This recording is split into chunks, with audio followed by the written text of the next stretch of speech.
Alrighty then. Successful Indie Author 5-Minute Focus, episode 1052. One decision. What is that one life-changing decision that you'll face now and again? What's the one decision that'll lead to a better life? And how do you approach it? Especially if it's going to make such a difference. Do you know that at the time? Answer could be yes. Answer could be no. If it's yes, put everything you can into making that decision, making the best one for you. Try to take the emotion out of it, but emotions are still part of it. Like getting married. Want to get married? That's a big decision. Could change your life rather significantly. You want to publish a book? You want to get with a publisher? You submit a book. You make a pitch. You want to change series. You're just tired with a series. What do? These are decisions that could change your life, especially when it comes to writing. Is that next series the one that might take off? Or do you keep chasing that next series? These are hard decisions, but it might be that one decision that changes your life for the better. You can see how afraid you are of that decision. That'll gauge whether it might be right or not. Because if it's terrifying, is it terrifying in a good way or a bad way?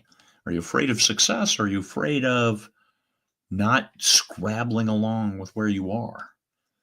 I'd like to think that we're motivated, but excited and still afraid of complete and abject failure. We move into a new genre and now our sales drop to 0. Well, did you market the right way? Did you take those lessons you learned with the first book? Those kinds of things go into making that decision and helping you make a better decision. Don't confuse the trivial with the significant, thinking this might be a life-changing decision when it's not. Every decision is not life-changing.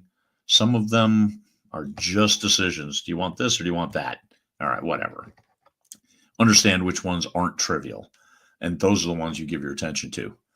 Look at it from all directions. Look at it with your business mind. Look at it with your creative mind. And then do what's best for you and your business, even if it is terrifying. And it might be, I need to stay and keep writing this series because it's starting to build. Well, why would you dive out then? So the bad decision might be diving out to this new genre. The right decision might be staying.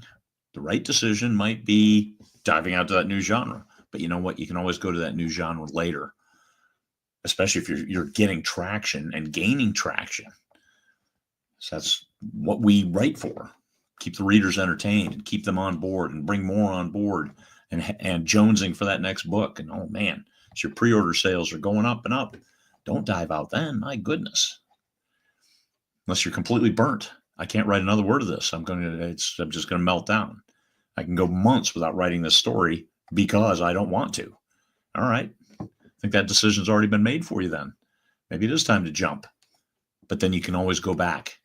You might have lost some momentum, but you can always go back on writing a series. So is it trivial? Is it significant? Don't be jumping back and forth. You'll kill your own momentum. But if you jump out and you're going to something you truly love and something you can write great, then why not? Go do it. And there's Stanley back there. He's sleeping. So there you are. Don't confuse the trivial with the significant. Make the best decision you can for yourself. Sometimes it might be a little terrifying, and sometimes it might be motivating. Find that balance, find what's right for you, and do it. Peace, fellow humans.